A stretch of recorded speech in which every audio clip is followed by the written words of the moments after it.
Transparency and ethics. We only have one item on our agenda today. It's a presentation, but before we start, do we have any bill introductions from the committee? And there may be one with one of our members coming in late, so I'll ask again at the end. So, well, let's just hop into our presentation. It's Kansas Municipal Utilities, KMU, regarding the work of community-owned electric, natural gas, water, and wastewater utilities in Kansas. And today we have Greg DeMars as our guest speaker. Welcome to the committee. Great. Good to see you. Good morning, Chair Bowers, committee members. Thank you for the opportunity this morning to talk about Kansas Municipal Utilities. Kimberly Sfati was originally scheduled to present because of conflicts. She was unable to be here, and she sends her regrets. As Chair Bowers said, I am Greg DeMars. I serve as project manager for Kansas Municipal Utilities. Have been associated in one way or another with Kansas or KMU for close to, well, it's over 25 years now, about 26 years. Actually employed with KMU for the last 3. Go ahead. KMU was established in 1928, primarily to advocate on behalf of municipally owned or community-owned public utilities, water, wastewater, natural gas, and electric. That role has changed considerably over the years.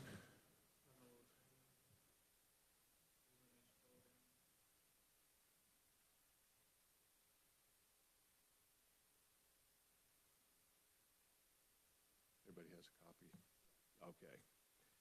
Okay. We still serve as a statewide trade association for community-owned natural gas, water, and wastewater utilities. But that role has expanded to include technical assistance, training, workforce development. We have a 35-acre training facility. I'll go into more detail on some of these. We're headquartered in McPherson, where it was originally founded, still operate out of there today. And it says we have over 200 members. We are now at 213. We've grown probably over the last 5 to 6 years by about 12% in terms of membership. KMU's mission is to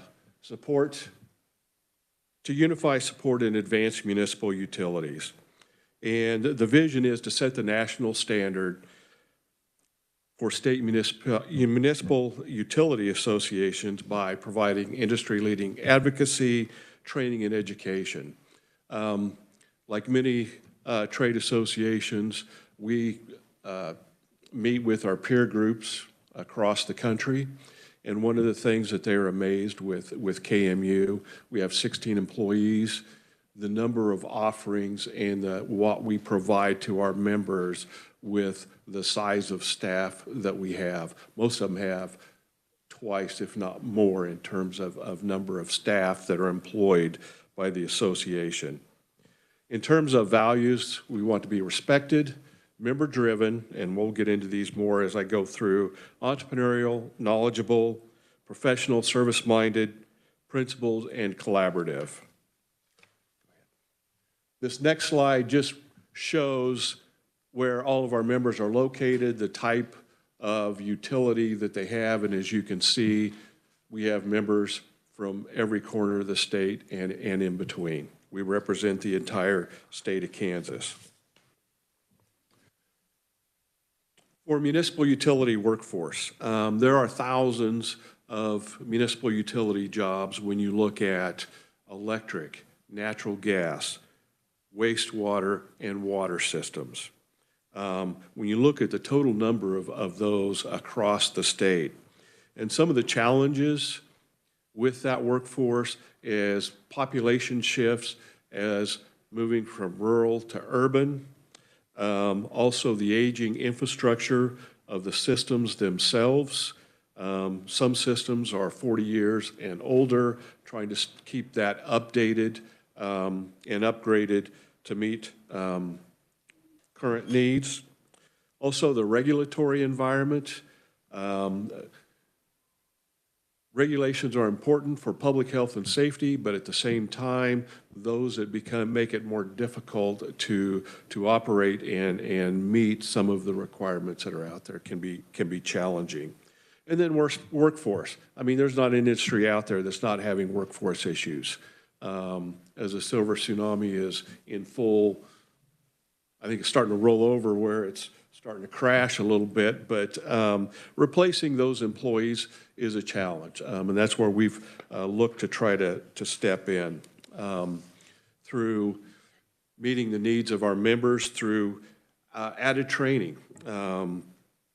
We have added training across all of the utilities, and we do have a few members that have fiber systems.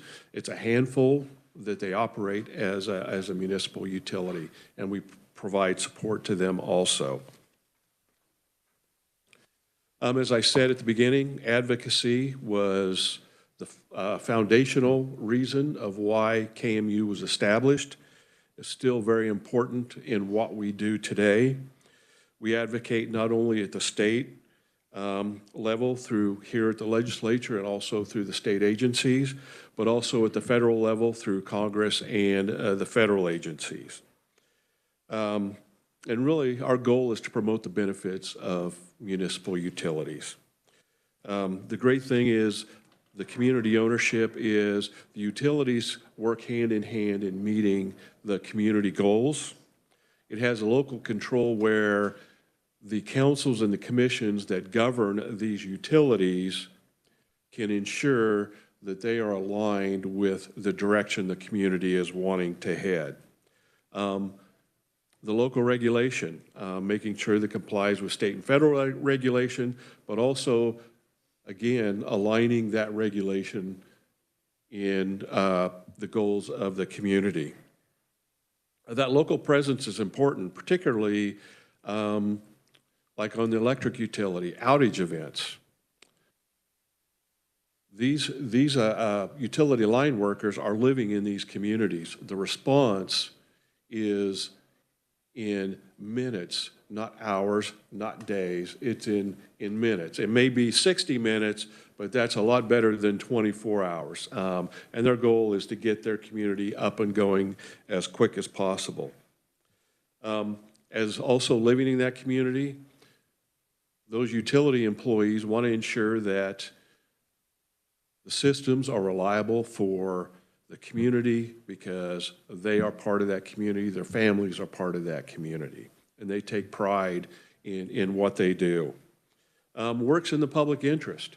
You know, serving on a council or commission, you have that day-to-day grocery store contact that you get to hear what you're not succeeding well in, and hopefully they're hearing back what they are doing well. But it is that day-to-day, face-to-face constituent contact that they receive. Additionally, having a municipal utility keeps those dollars in the community through the workforce, keeping those dollars spinning through payroll, through purchasing of supplies and items that can be purchased locally within the community, supporting and building those businesses within the community. It does serve the local employment base. Municipal utility jobs are quality, well-paying jobs within a community. And sometimes they're the most attractive jobs within a community. Again, it reflects the community values, but yet we measure ourselves against the public utility yardstick in terms of performance, in terms of response times in outages, in terms of uptime of operation. So we still compare ourselves to whether it's investor-owned utilities or co-ops in meeting those industry standards of performance. This one is just a photo of our training facility that the membership asked to be constructed. It opened in 2016. If you want to go to the next slide, it has a little more information about it. The full site is 35 acres. This building is roughly 20,000 square feet. It has, if you look at it, says the 8,000 square feet event space. That is a shop or a garage that can actually do hands-on training. We have poles inside. You can do pole climbing, valve systems for water, gas, meter systems. All of that can be done inside in inclement weather for training. And then out, it's not showing in this one, but on the training field, we have a full training field that has gas system, water system. We don't have wastewater system in it, and electric built out, so for hands-on training. We also have classroom instruction with an auditorium. We can accommodate from a small size class of 12 up to 300 in the auditorium.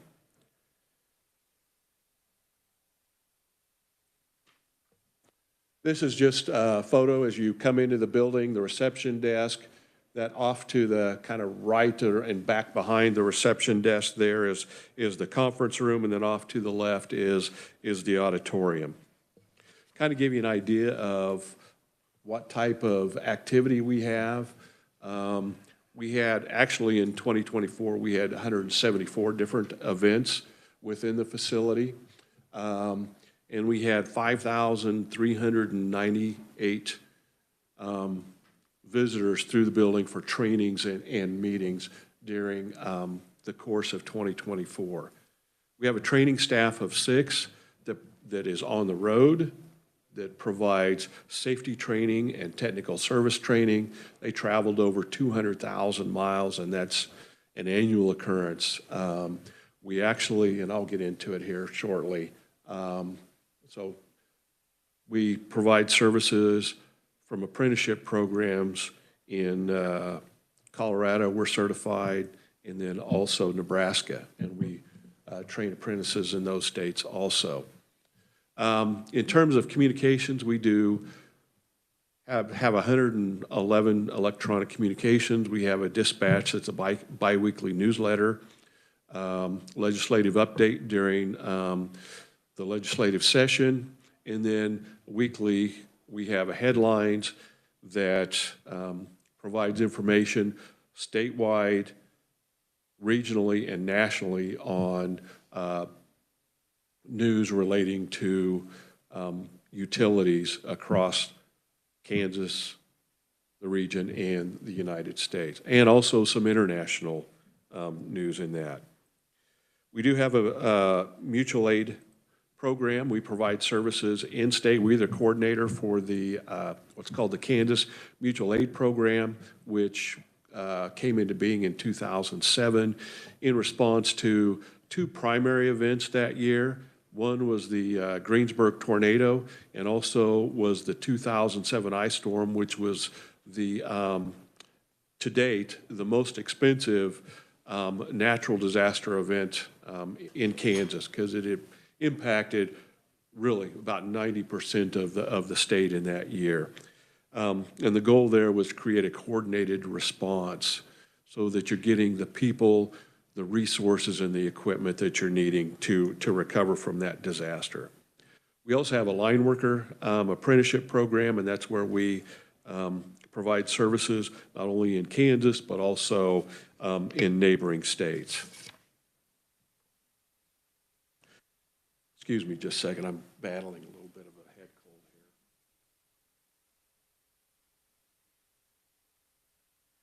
here.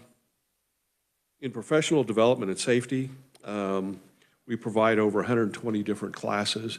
Those are delivered on site at our member utilities and in their communities. That includes monthly technical workshops and trainings. In our safety services program, we have 65 communities, well actually it's 66 now, currently enrolled, talking everything from industry-specific safety to general safety of slip, trips, falls, back injuries, things like that, to help full staffs to work safely. The safer they are, it impacts their work comp ratings, which then helps them save on their insurance. But more importantly, working safe prevents that injuries, accidents, and heaven forbid, deaths. On the energy side, a number of different workshops that we offer. These are all hands-on workshops that occur in our training field, electric overhead and underground distribution. We will, on an average workshop, we will have approximately 70 to 75 line workers there working on different aspects of the distribution system. We work with natural gas operators on their operator qualification, which they're required to be qualified and certified annually. We have a power plant operator program that is a combination of hands-on and classroom education for those operators. Transformer connections. It's a bit of an interesting workshop itself because you have these panels that are set up so that if you make a mistake, it shows you, but you don't have to suffer the consequences of that mistake. It helps guide through the process. Then we also offer metering and substation. In terms of ongoing training programs that we have people enrolled in are the line worker apprenticeship already mentioned, gas OQ, we have a power plant operator certification program. That's another program that our predominant enrollees come in from Kansas, but we also, just this past year, have people enroll from Michigan, and we also serve Stillwater, Oklahoma's municipal utility in their power plant operator training. You know, when we talked earlier about entrepreneurial, one of the things that we moved into because of the need and change in regulation was mobile crane operator. What's called the digger derrick is considered a mobile crane. Regulations changed where you had to become a certified operator. So we moved into providing that training at a more cost-effective way for our membership than other avenues. Same way with CDL. We have an entry-level CDL program. Because of the classifications most of them have to have, they don't have to have an over-the-road classification. So we were able to meet that intermediate need. And then we also do behind-the-wheel instructor training so that someone within that utility can actually work with that person as they secure their license, documenting and recording and making sure that they're following the requirements of becoming a commercial driver's license or driver operator. And then we also offer heavy equipment training. In workforce development on water and wastewater, one of the most valuable programs that we offer right now is operator in training. If you have a water utility, you have to have a certified operator. In some of these small communities, they may only have one operator, and when that operator leaves, it's very difficult to bring in an operator that's already certified.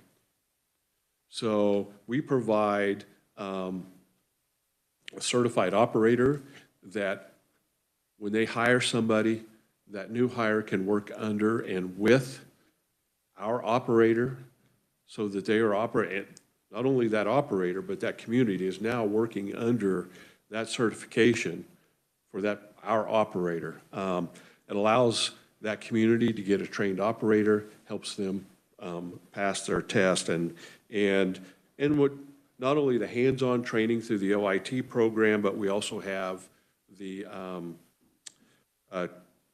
in-classroom certification training. We assist with their regulatory requirements and compliance, making sure that they're meeting those. One of the things that we focus on also is board and council trainings so that they understand and appreciate what is required in operating these utilities from a regulatory standpoint, from a business standpoint. And so we provide that training also. And what we've done in the last couple years is we've had requests from some of our members that have very specific needs for training. And we will actually design a program for them, go in and deliver that training to them. And that's an area that is growing for us as the various needs change, or there's been a large turnover in their workforce. We're able to go in and provide that training for that member. Other areas, more administratively, includes municipal utility management. We've developed academies working with city managers and administrators, finance director, city clerk, sometimes that's the same person, and then also utility superintendents and utility directors on the administrative side of managing and operating utilities. That includes the rates and financial planning, permitting, customer relations, asset management, the operations of the utility, and then not only talk about risk and resiliency assessments, we will assist in that process, and then we also assist in emergency response planning.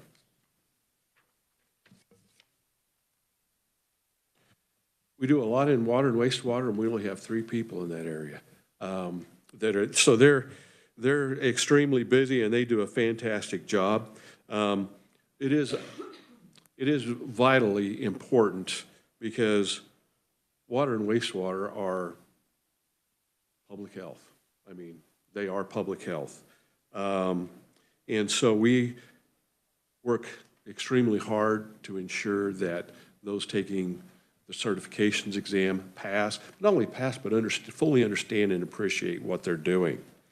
From a certification standpoint, class 1 through 4, they have to get 10 hours every 2 years.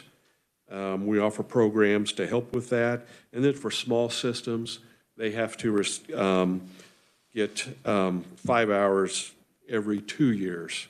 And then looking at changes coming for operator certification, which will be coming here soon.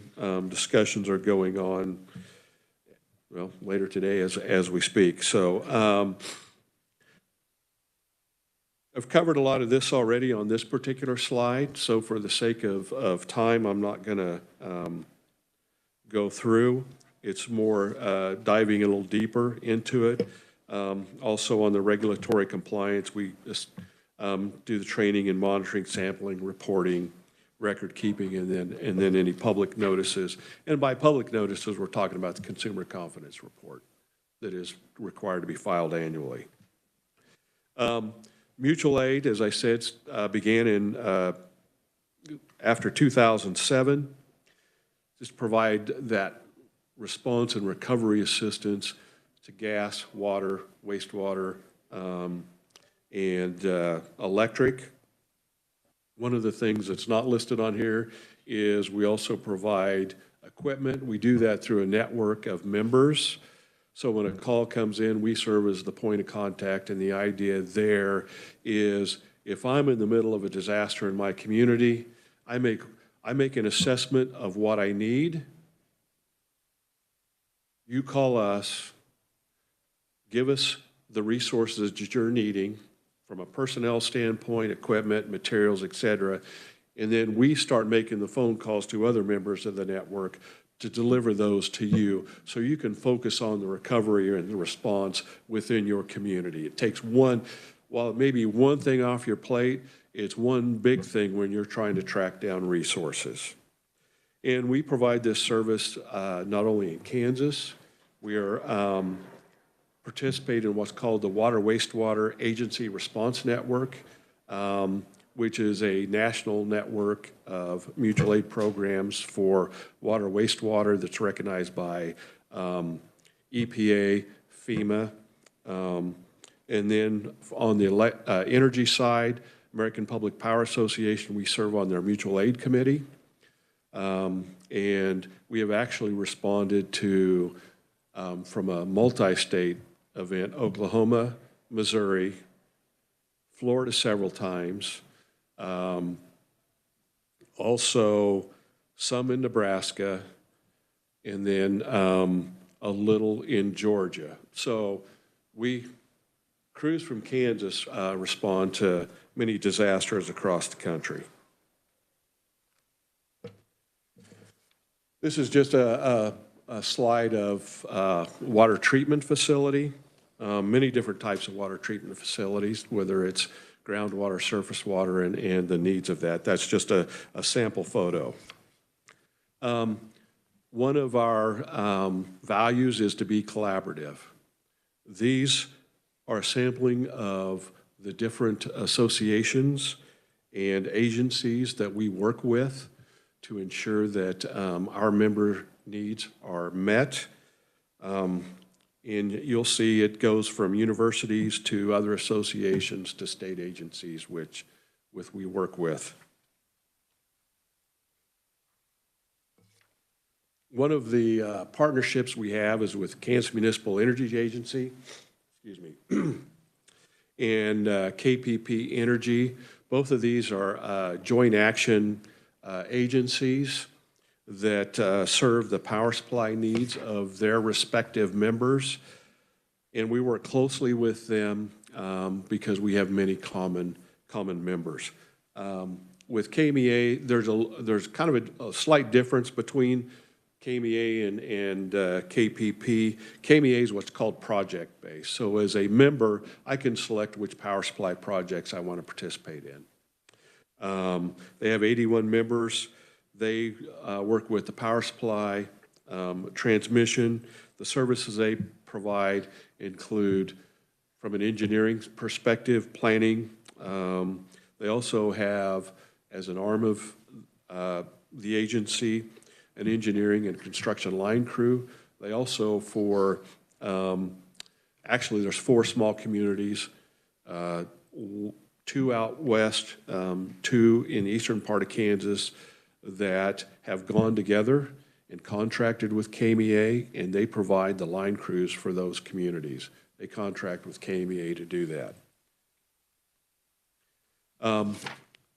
From a power supply, the majority of their membership belongs to what they call an energy management project, where they work collectively on power supply to secure it more economically, more reliably, and KMEA facilitates that process. You'll see that KMEA has a 350 megawatt peak load across this full membership, and they are, well, it'll be on the next slide. They are the SPP transmission customer. They also serve on several SPP committees, as does KPP. They have a 24/7 operations desk to dispatch member resources when needed, to bid into the market, to secure power for the membership. And their members, small as 262 to as large as over 30,000. But the average is a medium-sized community in Kansas of about 1,700 to 2,000. They do have some internal generation. Most of it is not, I say, active in the SPP market. I say that because much of it is diesel generation. It serves as backup within the community. They also have natural gas, which typically they will bid into the market. And then they also have dual fuel, which gets bid into the SPP market. They serve as the market participant on behalf of their members. One thing about it is KMEA and its members are transmission dependent. As I said, the majority of their transmission, all of their transmission was about 160 megawatts. When they have 350 megawatt load, obviously they're taking the majority of their power supply off the transmission system through the SPP. So they serve as a transmission customer and act as a market participant on their behalf. As I'd mentioned, they do serve on several SPP committees and working groups. A sister organization to that is Kansas Municipal Gas Agency, which works on natural gas supply for municipal gas utilities. They have a total of 49 members. 28 of those are direct and natural gas utilities. The balance of those are members who have generation that belong to secure their gas supply for their electric generation needs. They manage the purchasing, the scheduling, any storage contracts, the pipeline transport. They're the ones that are negotiating the agreements with whether it's Southern or others in the market. They do provide rate support and review on behalf of their membership, help them with their line loss calculations in determining the efficiency of their system, and then with regulatory issues on behalf of their members. Kansas Power Pool, I can't read it on my page, or I can't read it on there. KPP Energy, as I said, is slightly different in that KMEA is a project-based. KPP has 24 members, and the power supply cost for each of those is based upon the aggregate of the membership, not on each individual member's power portfolio. So if I'm municipal utility A, my rates are the same as municipal utility B. My transmission cost may be a little different, but power supply itself is the same. This gives an idea of their membership across the state. You'll see that they're primarily located in the eastern 2/3 of Kansas. Go on to the next one.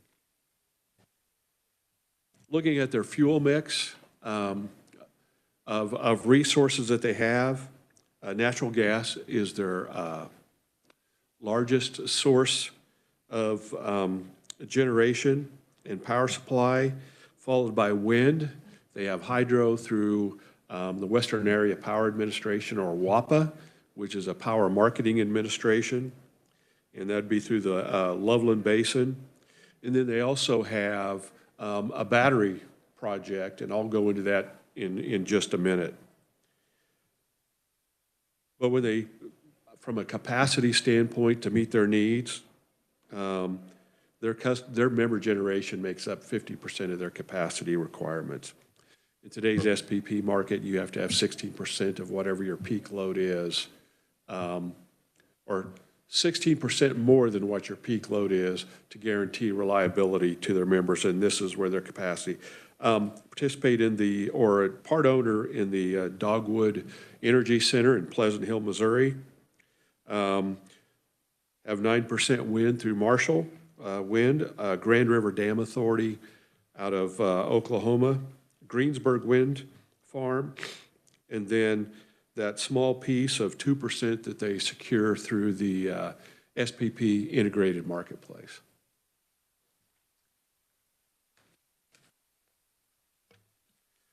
The Solomon Energy Storage Project, that's their battery project, and it came into being because Minneapolis, Kansas is on the end of a line and during the summer load, that line is not sufficient to maintain VARs And so they have reliability issues. And what was happening is they were having to operate their generation.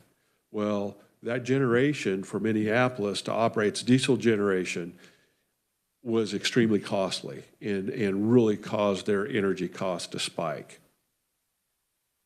So they installed this battery system to store that power or to store energy. So those times of high demand on the transmission system, they are then able to start pulling energy off of their battery storage system to maintain the, what is it 97% VARs on their system for the reliability standpoint. And it's been a great cost savings to them. It has improved their reliability.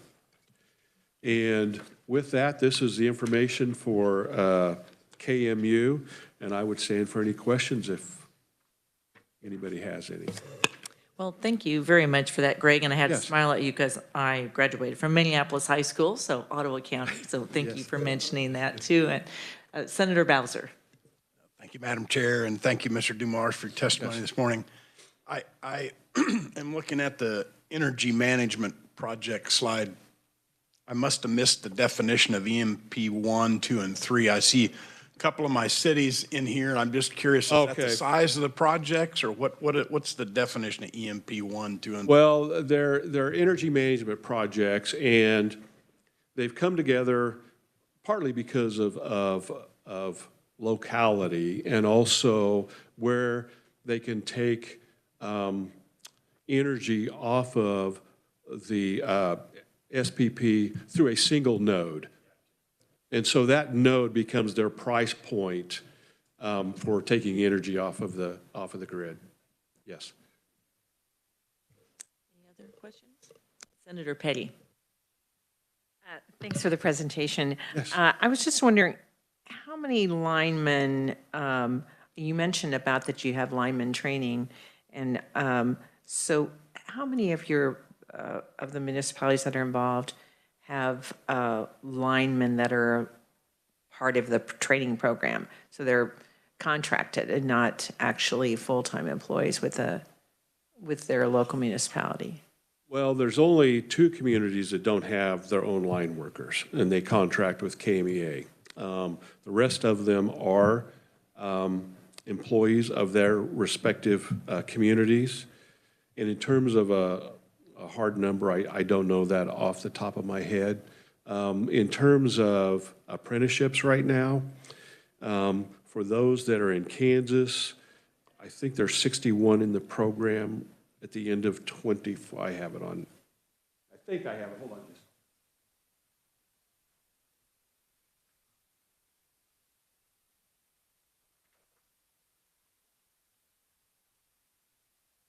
Well, there's 85 for Kansas, Nebraska, and Colorado, and I think 61 of those are Kansans. If that. I think that's really important because you mentioned these are good paying jobs, they live in the communities, but also I don't want to say transitional, but it's hard to keep that workforce adequate. Yes, yes. And I'm glad you brought that up because one of the programs we're trying to get off the ground is what we call the Kickstart program. And the focus of this is we know many high school students don't want to go to college, don't have an interest in college. You know, I look back at myself, I would have been better off to work for a while before I went to college. But so we're looking, trying to develop a program. We have the curriculum and the hands-on training developed, but our trouble is getting the capital so that we can purchase the equipment to get it off. But the focus is to identify high school students who are looking at a career in the trades. Because, you're going through an apprenticeship program at 19 years old or a line worker program where you're going to be making $50,000 before you're a journeyman. And the time you become a journeyman, you're $80,000. And, it's a good paying career. And so this program would identify and we would match a potential line worker with a municipal utility that's needing line workers, where that utility would pay the cost for that training for that particular student. And it's an 8-week program. It's it's a 40-hour a day, 8-week program, no days off. I mean, if it's raining outside, you're working out in the rain, because that's what you get to do as a lineman. And it's even designed where, like the first day you go up in a bucket to find out whether this person's afraid of heights or not, because we don't want someone to get into this trade and realize that, I don't like working in the air, and we don't want a community to invest in somebody and spend we're probably talking about a $20,000 investment in somebody just for an 8-week program. We don't want them to invest those dollars in that particular individual to find out that they just can't do the job because of a fear of heights or something like that. So, it's designed a little bit of a boot camp mentality. But our trouble right now has been, we need about $1.6 million to purchase all the equipment from digger derricks, bucket trucks, et cetera, so to get it off the ground. Yeah, I know I had a relative that actually went out of state to do a training program to be a lineman. So, but just a follow-up, Madam Chair. You mentioned, I'm not sure which training program this was, you mentioned that we also provide for out-of-state people to come in to have training. I should have marked which that was, because you mentioned, I think, Oklahoma and. Yes, on our power plant certification program, which we work cooperatively with Cowley County Community College, we have workers or employees from Stillwater, Oklahoma come in for that program. We just had, during the end of '24, some people from Michigan sign up for that program through us.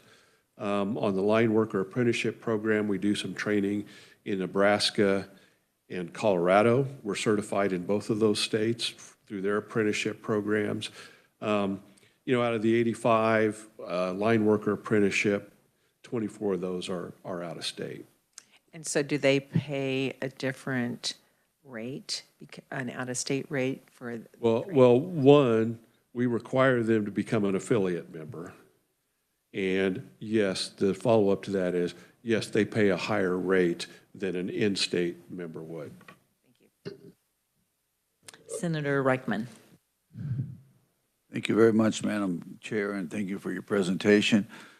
I'd like to kind of piggyback what our senator just mentioned. And what role does community colleges play in helping to get people ready to work in the line or whatever areas? Thank you. In some community colleges, they do have a line worker program. For instance, Pratt Community College has a line worker program. We partner with Cowley County on the power plant operator certification. All depends on where their technical side of their trainings lie. With Pratt, we haven't partnered with them. I was about to say we don't. We haven't partnered with them because they want to remain independent, and that's their choice, and that's fine. But even then, they cannot train enough to meet the need that's out there.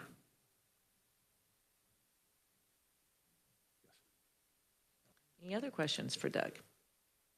Well, thank you very much for your very thorough report, Doug. We appreciate that, and you did a fine job stepping in for Kimberly. All right, thank you very much. Okay. Appreciate it. Well, thank you very much, and you had a nice handout too, very informational. Thank you. Thank you. Well, committee, I'll ask one more time, bill introductions. Okay, don't see any.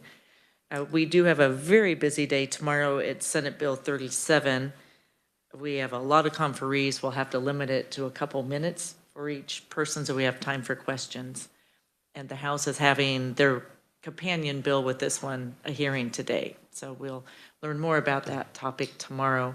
Tuesday, if Senator Titus, if you're ready for us to work your bill from yesterday, and then we also have our other bill from yesterday with Senator Blues that we'll work on Tuesday. I know we have an amendment being prepared on that one.